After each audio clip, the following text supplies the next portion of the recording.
was a long time ago, before cell phones were prevalent, and I was a mom in my early 30s who had just driven our kids to the pediatrician.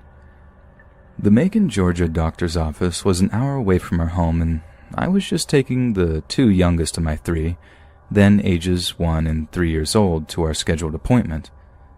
Because we lived so far away, their office always gave us the last 2 appointments of the day, and we were grateful.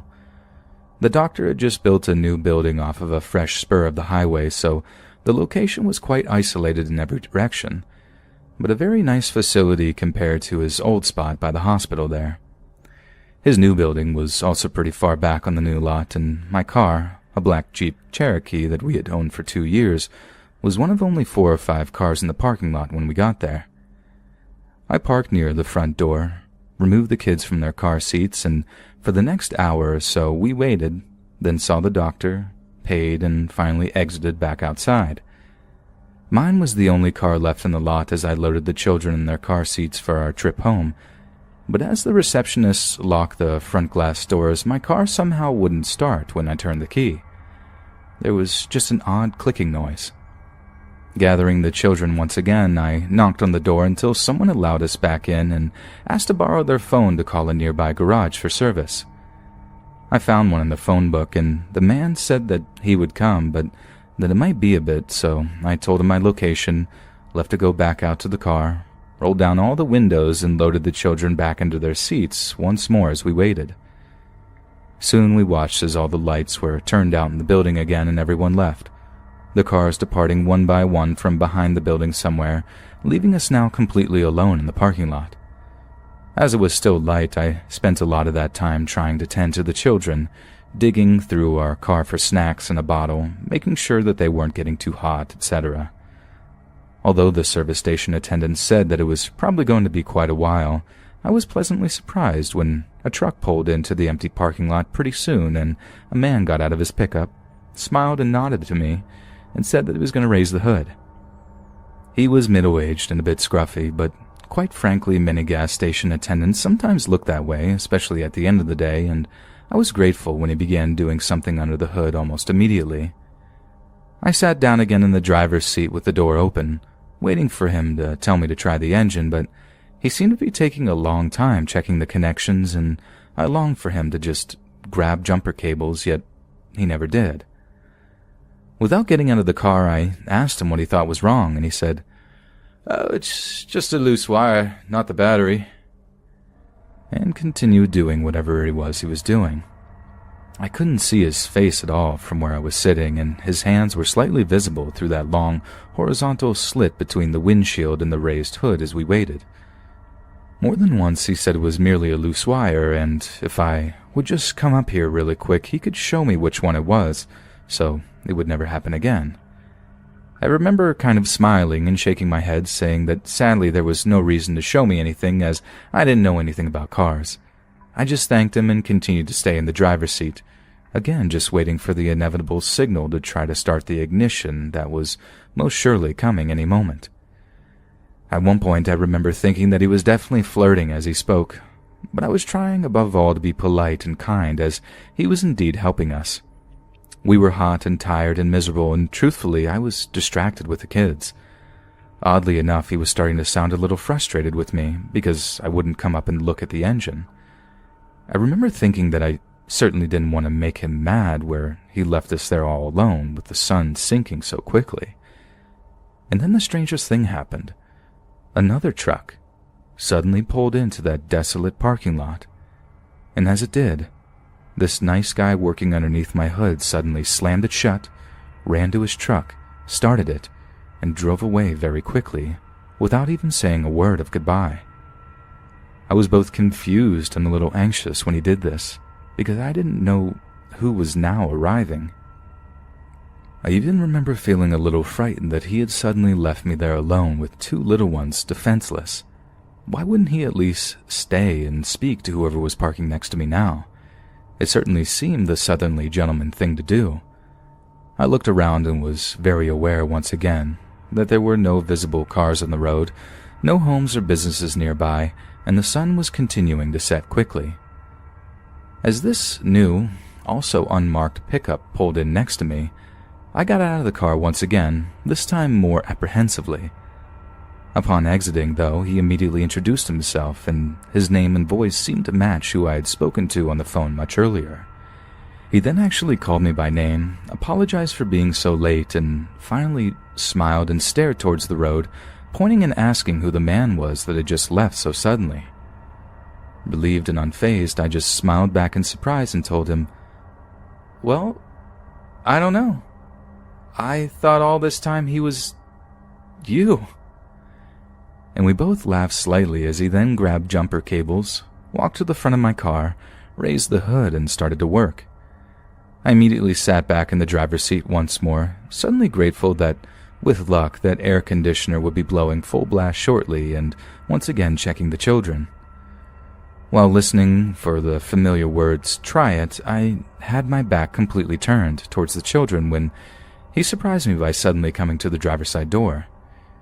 In the strangest voice, he said, "Ma'am, is this yours?"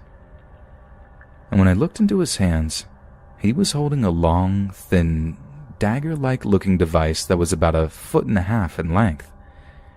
It appeared to be very old and covered with reddish rust, yet on one end it had tiny circular small finger holes, as if it was a mix of a long thin sword and scissors oddly combined. I remember being amazed but not frightened, and I asked where he had found them. "Under the hood," he replied. I said just matter-of-factly that I had never seen them before, but how weird was it that those things had somehow been stuck and undiscovered in my car for all those years? And shook my head in surprise. He continued to stand there and stare at them unbelievingly, and he looked oddly pale too, like he couldn't find the words to speak for a bit, just continuing to stare at the unusual object. Honestly, I didn't care one bit about it. All I could think about was getting the car going, letting me pay him, and leaving. He didn't say anything else, just quickly set them on the curb, started his truck, and then signaled for me to start the Jeep. And when it immediately caught, my 3-year-old cheered. Grateful, I quickly turned on the air conditioner full blast, rolled up all the windows, aimed the air vents back towards the back seat, and reached for my purse to pay out.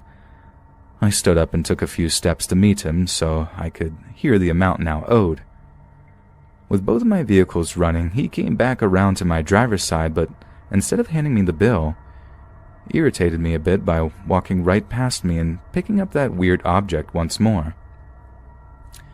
"Ma'am," he said slowly, "I want you to look at these one more time," and held them out for closer inspection. This time I moved a bit closer and actually really looked. In his hands, the item still appeared incredibly large, possessing an almost bayonet-looking quality except for the strangely small 2 loops on one end. I had never seen anything like it and told him so. As he held it, he spoke quietly and slowly to me as if trying desperately to make me understand something that was somehow still going over my head. "These weren't hidden somewhere in the engine, ma'am. They hadn't been there a very long time at all, 'cause they were sitting right on top. They must have just been put there." I shook my head no and half smiled as I said, "But they're obviously very old and rusty." To which he pointed more closely and replied, "Yeah, but see how sharp they are? These look like they'd just been sharpened." And when I looked down, he was right. The long, skinny dagger-like shape was unusual, but by far the oddest quality was just how sharp it appeared to be. The edges at the tip where the rust had been removed were gleaming silver. As I paid him, his final words to me were, "Ma'am, I don't know what was about to happen here, but I'm really glad I pulled up when I did." He quietly thanked me when taking the payment, told me that I probably needed to call the police when I got home, and then asked me where I wanted the item. I didn't want to touch it, didn't want to take it at all, but I released the back window so he could place it inside. We both then left the lot together, him turning one way, me turning the other towards the small winding highway that would lead me home, still about an hour away. I did indeed contact the Macon police the moment that we arrived home and I got the children inside safely. But although they listened politely, they declined when I offered to bring the scissor-like thing to them later. The officer I spoke to said that they sounded as if though they were specialized surgical shears from my description and measurements on the phone, which I found quite disturbing, as you can imagine. I remember wondering how he would even know that, why he would say that. I had tried so carefully not to touch any of the surfaces, hoping that they might be able to lift prints or test it for blood if they wanted. But the story seemed to bore him a bit, and he didn't seem interested. His attitude insinuated that, as there were no longer an emergency, it was of no importance now. At the very end of the call, as if to wind things up, he did say that it sounded as if though I was very lucky and that I might want to keep the shears for a few days, just in case someone from his office got back with me later. But that was all. I wrapped them carefully in newspaper and placed them in the brick storage unit behind our house, and there they remained for several more years untouched until we moved away, and I finally, not wanting to bring them across several states, reluctantly threw them in the trash. Around that time, though, if you look through old news reports, women were going missing all over Georgia. Some bodies were eventually found, but others remain missing to this very day. I have often wondered what would have happened if the service station attendant hadn't arrived when he did, if my children would still have a mother, if I would still have my son and daughter, if I would have missed all those years with them. I guess I'll never know. But I learned something very important about myself that day. I had always felt that I was pretty aware of my surroundings, pretty good at reading people and staying safe. But because I was exhausted and tired and hot and stranded in a different city, my common sense and intelligence simply left me for a bit and wasn't working at that time. And many of my friends and family still think that our car trouble that day and my lack of awareness could have easily have cost us our lives.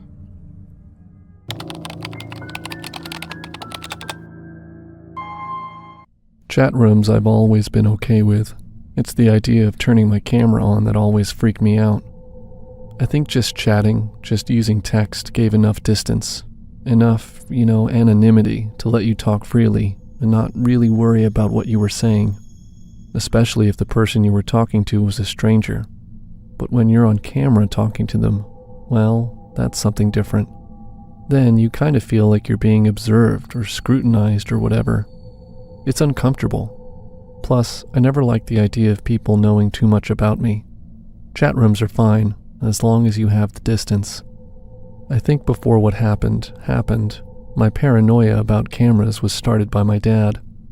He'd always have a piece of black electrical tape over the lens at the top of his laptop. I actually used to laugh at him about it. "When the camera's on," I used to say, "you can tell because there's a little green light that comes on at the top. If the light isn't on, the camera isn't on." My dad's usual mega paranoid response was to shake his head and laugh. "You really think that's true? You really put your faith in that one little light bulb? As if the people who can hack phone lines or build a computer in the first place couldn't just switch the light off if they wanted to? Nah, I think I'll keep the camera covered, thanks."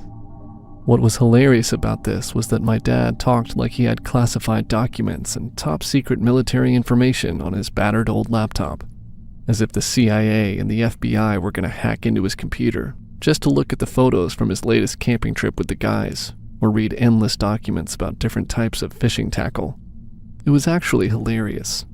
Still, I did take to putting a piece of tape or a post-it note over that little glass circle that represented the camera lens on my computer. I may have laughed at his paranoia, but I also caught it as well. With the lens covered and the camera not enabled, I'd use chat rooms happily. Sometimes with friends or in group forums, sometimes with complete strangers where I would be careful to hide my name and not give out too much information about who or where I was. I felt fairly confident that I was anonymous, until one day, about 3 months ago. I'd been chatting to a guy, a stranger, online for about an hour, and he seemed quite cool. After a while, he asked if he could see what I looked like, and I said no, that I didn't like being on camera online or sharing photos. When he asked why, I just said that it made me uncomfortable, and almost as a joke, I shared my dad's thing about the tape over the lens. The guy sent some smiley face emojis to show that he found the whole idea amusing, but then started to get all weird and conspiracy theory on me. "You know," he wrote, "if they wanted to use the camera, if they wanted to see what you were doing, who you were talking to, all that kind of stuff, they could." When I asked, a little sarcastically, who they were supposed to be, there was a long pause. Eventually, when he responded, his response sent a chill down my body. "They is me," he wrote. I thought about ending the chat right then, but we had got on up to that point and part of me thought it might be a joke. Either way, I still glanced up at the tape covering my camera lens. After a moment, he replied again. "Nice dog. Is it a corgi?" I smiled and asked him what the hell he was talking about, explaining that I didn't have a dog and that I had never had one. "Well, you're holding one in that photo on your desktop," was his reply. I felt my blood run cold. It was true. On my desktop, as part of a collection of photos I was planning to edit, was one of me clutching my friend's corgi dog, Bella. I typed back hurriedly. "How did you see that? How can you have seen that? Are you some kind of hacker or something?" No response. "Anyway," I wrote, "that isn't even me." His 3-word answer made me swear off chat rooms forever after that. "Yes, it is," he wrote. Then, just for a few seconds, quick enough for me to see it, but not long enough for me to screenshot it, an image flashed up on the monitor. It was me, in my room, wearing the exact clothes I had on at that moment.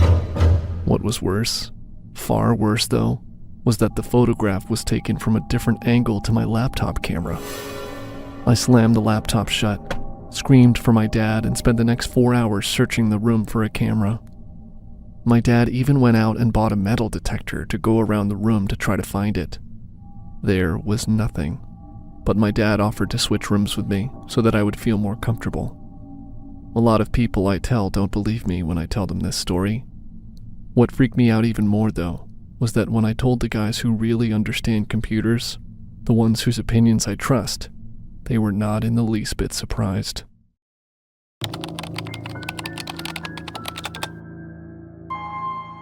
In real life, I'd say I'm generally quite a shy and introverted person. While I wouldn't say I was a loner or that I was withdrawn in any way, I have plenty of friends, I would say that I don't like being the center of attention. I'm happy for others to hog the limelight or dominate the conversation, and content to just hang back and let them be the focus. Online and in chat rooms, it's a different story. Mostly because in chat rooms, I'm never myself. I love talking in chat rooms, especially with strangers. Not because I'm self-obsessed or because I'm particularly switched on by meeting new people, but because I have the freedom to roleplay, even if the other person doesn't realize that the roleplay is happening.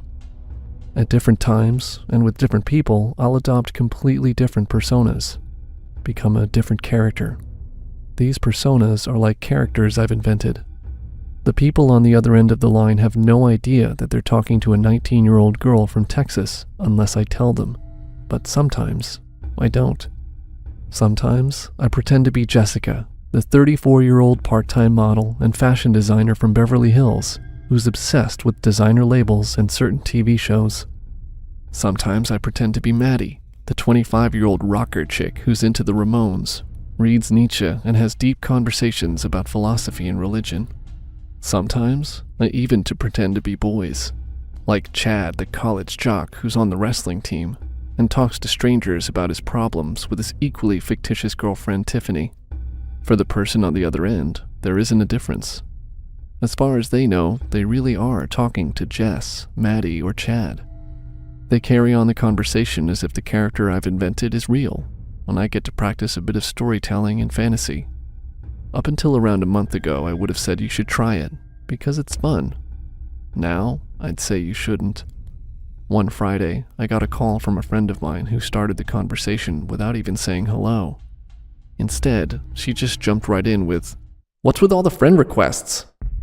I remember thinking this was a strange way to start a conversation, but before I could respond, my phone started to buzz with another call, and another, and another.